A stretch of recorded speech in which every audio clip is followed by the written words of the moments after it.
Let's go over the basics of shock, the types, why and how it happens in 3 minutes. There are many separate types of shock, but there are 5 main types of shock that we talk about in a hospital: hypovolemic shock, distributive shock, cardiogenic shock, obstructive shock, and anaphylactic shock. And shock is defined as a life-threatening condition when the body is not getting enough blood flow. Before we go into each type of shock, there's 4 stages of shock that you should be aware of: initial, compensatory, progressive, and refractory. In your first stage, you get hyperperfusion and hypoxia, your cells become a bit leaky, you convert over to anaerobic metabolism, you get a lactic acid buildup, and you get metabolic acidosis as a result. To try and cope with this initial phase of shock, your body starts trying to compensate for it. This is where you'll see your patient start hyperventilating. You'll get systems such as your renin-angiotensin-aldosterone system activated, noradrenaline will get released, adrenaline will get released, and this is all to maintain systemic vascular resistance and cardiac output to try and keep the blood pressure up. You then go into progressive shock, which is when the compensation mechanisms fail because compensatory mechanisms are only temporary. Metabolic acidosis worsens and the fluid leaks into the extravascular space, which means you have less intravascular volume. This is where you go into refractory shock, and in other words, it's irreversible. Your organs fail and most people would die very quickly in this phase. In anaphylactic shock, you get a release of immune system chemicals, your blood pressure drops,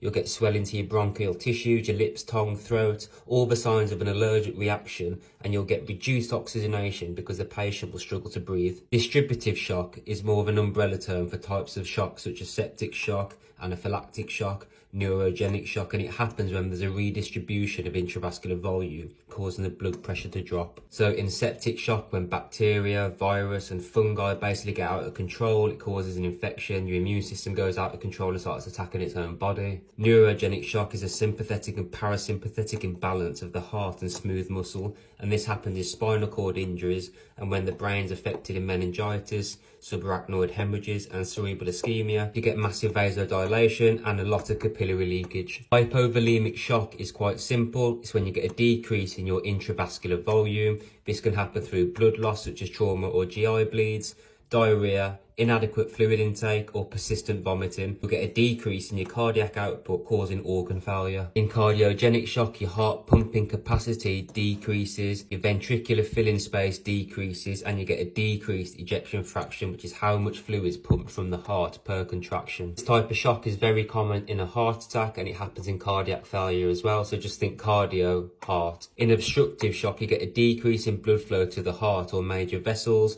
This causes the blood pressure to drop and the cardiac output, means the body gets less perfused and the organs don't get perfused properly. Some examples of this are pulmonary embolisms, tension pneumothorax, and aortic dissections, which causes bleeding internally. I hope that helps. If it doesn't make sense at first, it's fine. Keep revising it, keep going. Learn more in-depth terminology and you'll get there. Make sure you're not replacing this with your revision, but instead using it as an aid.